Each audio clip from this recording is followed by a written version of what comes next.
Hello, everyone. Welcome to this week's episode of Entertainment Expansion.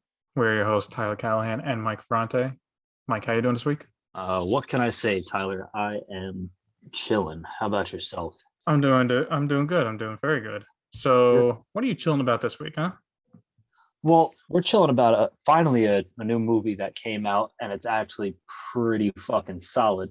But before we get into Dune, I think we gotta show a little bit of love to our boy Gary Lyons, giving us his own ranking of the James Bond movies, at least the Daniel Craig ones.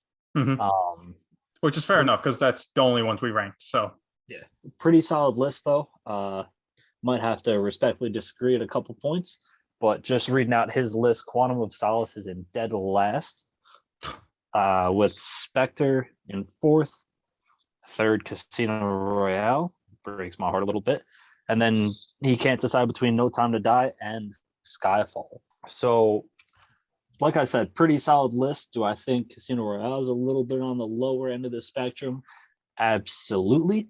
But hey, this is why we ask you guys what your ranking is. So, Gary, if you're listening, feel free to let us know, why do you think Casino Royale isn't up to par with Skyfall or No Time to Die? yeah, looking at his list, it is very respectable. A lot of people do put Quantum or Spectre, and actually, they put both in the last two positions. Because they So, are the for his worst of list, the film. that makes sense. I respect that again. Obviously, he listened to that episode, so he understands where I'm coming from with Quantum, but I respect it. For not being able to decide between No Time to Die and Skyfall, personally, we haven't talked about No Time to Die yet, but if Soon. I had to pick one of those two, I would pick No Time to Die as first place. If I had to pick between those two, obviously, if Casino Royale was in the running, that'd be a solid first. But Yeah. overall, I think it's a solid list. Thank you for the commentary. But yeah, again, if anyone has their own rankings for the Craig films or anything else we discuss, you got Facebook and you got YouTube. Let us know. We'll talk about it on the air if we agree or disagree. And we will be as respectful as possible, unless you give us such an asinine list. It'll kill us if we don't say so. I mean, if anyone's put Quantum of Solace first, you have a spot in my heart. Yeah, no. But thankfully, no one, I don't think anyone would ever do that in their right mind. But on to today's topic, Dune, the movie years in the making, coming from a very famous novel back in the 70s and just about as famous first movie. Now, I know, Tyler, I can speak for myself and probably you. We have neither read the book or seen the original movie. That But would be correct. the original movie is looked at as a pretty decent film. So I guess what we're going to talk about here today is our personal thoughts on the new version, the updated Dune in all of its glory. But Tyler, I want to kick it off to you. Tell me what you like. Well, first off, it's not said too much on this podcast because, well, honestly, the last movie he made kind of came out before this podcast started. Director Denis Villeneuve is one of, if not my favorite director right now. And just start off, what a shock. He killed it again. This was top to bottom, a great movie. Not a perfect movie. In my own personal ranking of his films, it'd be a solid second or third. But it kind of becomes hard when he has the prisoners and Sicario in his Yeah, filmography. It's kind of hard when you have those kind of films in there, and that's not to trash his film at all. The main thing that for me that stands out is the cinematography. My God, are these shots beautiful? that's a fact. There were certain points in the film where I literally couldn't get over how they pulled off some of the shots, Mm-hmm. and it Yeah, was stunning, absolutely stunning. The way he worked the lighting, the camera movements, everything I, about this yeah, movie and was then we've seen this in so well Sicario, like done. the nighttime shot as they go into the darkness. We've seen this all throughout Blade Runner 2049. The people he works with, he knows how to get the best shots out of that. Absolutely. Hans Zimmer, I gotta say, I'm happy he passed on Tenant to work on Dune because we got the best of both worlds with that. I thought Tenant's soundtrack was pretty good. Hans Zimmer went all out for this. I mean, let's be honest though. When has Zimmer ever just phoned it in? That's true. It's true. Soundtrack great, cinematography is great, for a movie that has a budget than less than 200 million, I thought the CGI was really well done for a lot of things they were doing, because there was a lot of spaceships, there was a lot of, I wouldn't say alien Alaskan tech, but a lot of bullworms. odd stuff. Don't forget about the Alaskan bullworm. That thing was pretty gnarly. Yes, but definitely, it didn't look like a cheap film. It looked very well produced. They got their money's worth out of that budget, and I think overall, the acting as well was pretty good. I wouldn't say there was a standout though. No, I think the movie was just filled with solid performances. But I Yeah. mean, let's be honest. You have a whole bunch of just great actors in this film. You have Josh Brolin, Javier Bardem, Oscar Isaac, uh, Rebecca Ferguson, Timothy Chalamet, Stellan Skarsgård. The list just goes on. Like there are some severely accomplished actors and character actors at that Mhm. that help kind of bond this movie together. It's no one performance that takes over the other. And how could I forget Jason Momoa and Dave Bautista?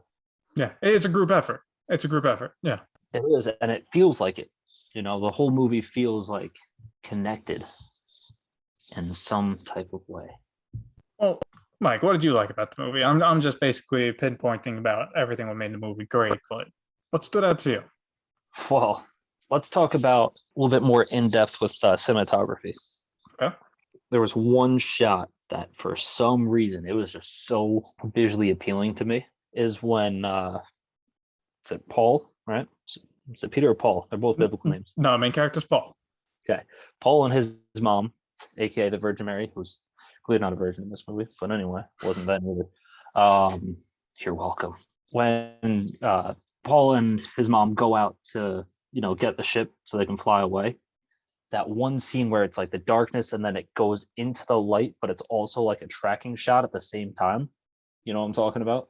Yes, when they were escaping through the tunnels, yep. And before they get outside, it's like complete darkness, but then it's like the sliver of light as they move towards it. I don't know. There was just something so visually appealing about that shot to me. I thought it was a beautiful shot, and it wasn't your standard type of shot either. Another great thing about this movie, the fight choreography was excellent. Yes, not a lot of action in the movie, but when it does happen, it is well done. It's good. So yes. Warner Brothers continues a streak where they know how to choreograph a good fight scene. If they can just get consistent with making good movies, that'd be nice. Well, funny enough, this is actually more of a Legendary movie than a Warner Brothers movie. So maybe Warner Brothers needs to get some of Legendary's people on theirs. Yeah, it wouldn't hurt. No, it wouldn't. So the actual plot of the movie, we've been kind of dancing around it, and obviously there will be spoilers about it. I don't know if I can put this down as a negative, but I will say, as someone who didn't read, I didn't read the book in anticipation for this movie. I just read the basic synopsis. Who are the main players? What is the basic system? No. And I understood it pretty well. However, watching the movie, in my head, I'm thinking, if the general public walks in here knowing not a single damn person or a single organization in this movie, they're going to be lost. I mean, I sure as shit was. They're now, the reason I don't know if I can put it down as a negative is because obviously now at this point when we're recording, Warner Brothers and Legendary has greenlit part 2. We are getting a sequel to this. Yeah, but I feel like that was inevitable. I don't think it was a guarantee, but I think it was almost. But what I'm saying is the Bene Gesserit, I think they are the biggest mystery around them. But what I don't know is Villeneuve being coy with them on purpose because they will be explained more in part 2, in which case down the road, Probably. This would not be an issue for me for the film. But right now it's what is their grand plan? How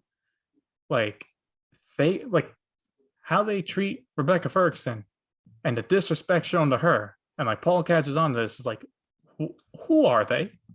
Yeah. It's stuff like that. It's and I do like movies that show, don't tell. I like movies that challenge the audience a bit to use their brain, but then there's also a part of me is you don't really give us anything to go on. No, nothing at all. They just kind of throw you in the middle of it and then explain it as they go. But they don't really explain everything. So there are certain things about the movie you're still going to have questions about. As soon as the credits are rolling, you're like, wait a minute, what the fuck? Like, we know Paul's important to them, but as they tell Rebecca Ferguson's character, if he fucks up, we have spares, we have backups. Yes. Let's see. Something about the plot, right? It definitely had its confusing moments, like especially towards the beginning. They don't really Mhm. explain to you. I mean, I guess they learned from the Phantom Menace. Maybe let's skip out on the trade agreement side of things.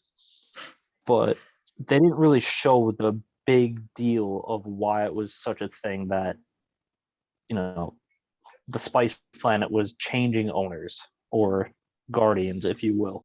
Like, yeah, we saw the aftermath of it. The Baron was pissed off about it, but apparently, what was it, the Emperor or whatever?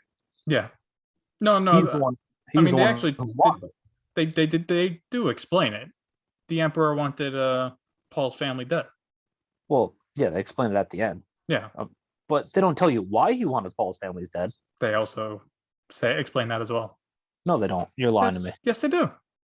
You are They explain absolutely toward the lying. middle or the end that Paul's It's family. because he's the chosen one. Is that it? No, it's oh, how'd you forget Oscar Isaac in the cast? Or did you name him?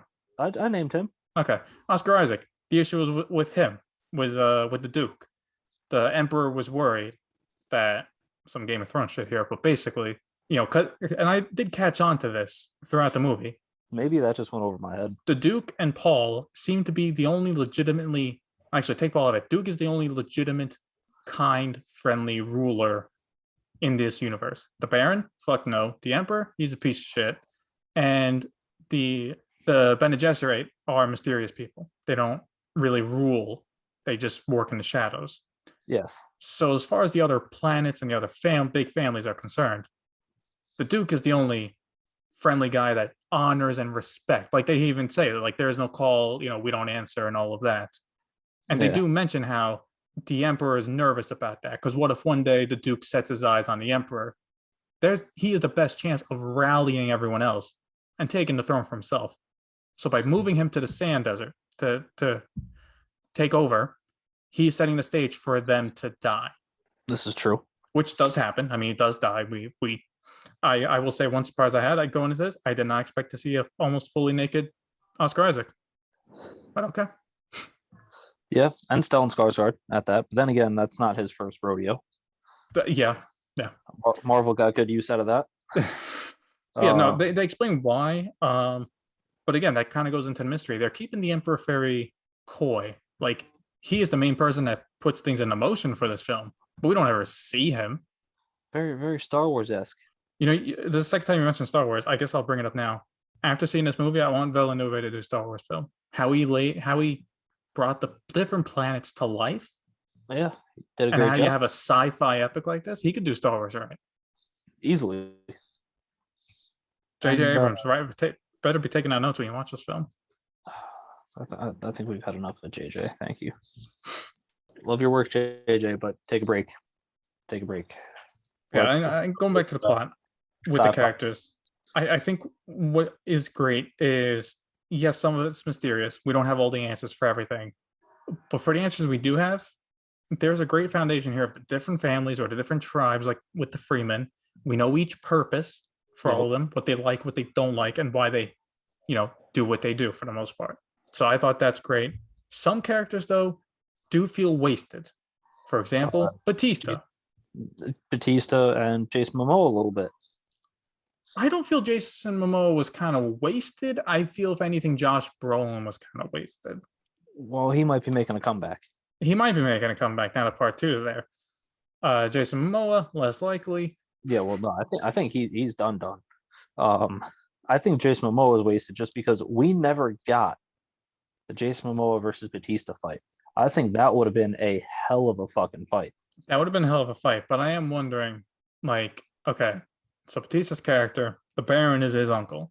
During the invasion, I was kind of surprised, or maybe he wasn't there, but why was Batista not leading some of his troops? Or why did we not get a fight with him?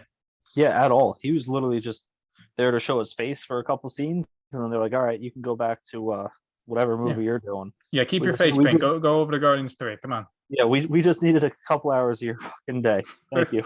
But again, we're people here that haven't read the book. Maybe he becomes a major character in part 2, because clearly with Paul becoming a Freemason, and there's a good chance with him being the Messiah, he'll lead the Freemasons. Absolutely. I expect there to be a lot more battles as they fight back the Harkins. I think we're definitely going to see that. I'm assuming Batista's character is going to be a main antagonist for one of the films. Like, you got to get to him to then kill the Baron, kind of thing. Correct, because now that Skarsgård's dead, you think Batista might be taking that role? He's not dead. What? He's not dead. Oh no, you're right. He was up. No, he's in the tar healing. He's taking his time, but he's someone alive. Yeah, son of a bitch. Yeah, I mean, he was smart. He put that shield on at the last second. That's what saved him. He did. Killed everyone else in the room, but yeah, they didn't put on their shields, dumbass. I wonder what made him like, let me actually put on my shield, because here I have a completely naked man who's can't actually move or do anything. Like, I mean, I can tell you why.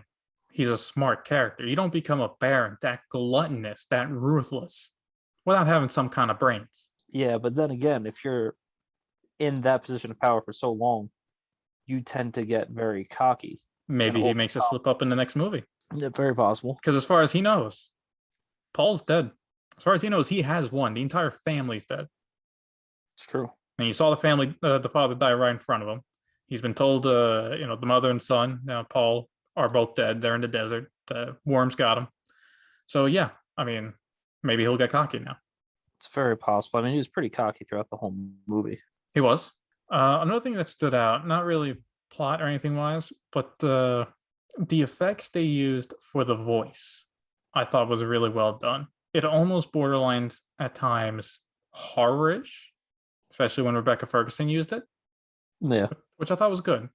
Not her first rodeo in a horror-esque type role. There's not a lot to really dislike about this movie. It's been a while since we've had a solid movie come out, at least this year. Yes, it's kind of it's very much unlike Halloween Kills, where we could just not stop complaining about that movie. I mean, we're watching this, it's a damn good film. It's a breath of fresh air. Yeah. In a very smog-filled cinema world right now, I'll tell you that. Because it's something where dialogue's great, everything about the script is pretty much on point, cinematography is great, special effects are outstanding. Yes, there's a couple scenes here or there that I thought looked a little off and kind of green screen obvious, but in the grand scheme of things, we've all seen a lot worse films. That's true. And I actually did watch it behind the scenes for Dune. They actually used quite a bit of practical effects. And you can tell. Yeah. Like one scene that kind of surprised me that was actually practical effects was when you have some of the people, the group toward the end, where the lady was stabbed through the back and they're all on the ground as the sandworm's coming. That's practical effect. They had a board underneath and put sand over it and had it shaking, and they filmed it. So the only CGI part for that scene was when the sandworm showed up. Now, you're telling me that wasn't a real Alaskan bullworm, Tyler? No, I hate to tell you, it was not Christian Bale gaining 1,000 pounds for the role of the sandworm for Dune. Sorry. I was expecting, He saw Skarsgård and he was very upset. Yeah. Christian Bale would have done that all naturally, just gained all the weight. All natural. He would have built some jetpacks for his feet. Handmade. No. He would have just learned how to do that. Let's be honest here. Christian Bale would learn how to hover. Character actor. He would literally become a goddamn Jedi and learn to fucking hover. Good old Christian Bale. Yeah, I mean, if you want to get to ratings, because I mean, again, for me, my only negative might not even be a negative when the sequel comes out. They're being a little coy about stuff. If you are a new person who doesn't know a thing about this movie, it wouldn't hurt to read a synopsis. It really wouldn't, just to get some of the basic terms, because they're throwing out, oh, well, this dagger is called this and this is that, and I'm like, what? Yeah, it's a lot to handle. It's a movie that definitely could use a couple watches to fully get the grasp of the story. Yes. I mean, which I think is an interesting challenge for Villeneuve, because he hasn't done anything like this. Blade Runner, he had the first movie to fall back on, so you can just tell people to watch that. Sicario's about the drug trade. Everyone knows about that. And Prisoners is a pretty simple story. Oh, yeah. What about Enemy, Tyler? Is that a pretty simple Well, I mean, story? Yeah. yeah, but we don't talk about anime. Why not? Why not? Hmm? We want to Okay, talk about all the good he's done, right? okay, fine, fine. Arrival got a little confusing toward the end. All right, it's a good movie, but it got a little confusing. Yeah. Same with Enemy. Solid movie until a giant fucking spider was in this fucking guy's bathroom, and you're like, what the fuck? But luckily, this movie did not have that effect at all. No, By the end of it, the majority of things made sense. There's still a lot that can be missed if you're not paying attention, or like I said, it just requires a couple rewatches, and then you'll fully get the story and everything that you might have missed the first time through. well, I think the bigger question for you is before you give it your rating, yes or no. By the end of the film, did you want to see the sequel, or did it make you look forward? Well, absolutely, Okay. because it was all just a tease until that. We got glimpses through Paul's visions of some epic fucking battle that he's going to take part in. Mm-hmm. With once again, fight choreography on point for that. So I'm looking forward to seeing where it goes, because I think this will be the slower of the Dune movies, because this was just kind of world setting, Yeah. building the story, introducing you to the characters. I think the next movie is where shit's really going to get kicked into 12th gear. Yeah. No, I mean, stuff did happen in this movie, but this is very much setting the stage for part two and possibly a part three. Yes. So, rating, it's a yes for me. If you can see it in theaters safely, go ahead. This is one of those movies that's kind of made for theaters with those kind of sound systems. Yeah, enjoy that shit in IMAX. Yeah. It's gonna be a yes from me as well. If you couldn't tell already, it's solid watch. You're not gonna be disappointed if you enjoy sci-fi action movies, or if you just enjoy movies with a pretty decent story. It's a good time. And as always, did you guys check out Dune yet? If so, feel free to let us know what your thoughts on the movie was. What did you like? What didn't you like? Feel free to tell us at Entertainment Expansion. You can always find us on Instagram, Facebook, and YouTube. As always, we look forward from hearing from you.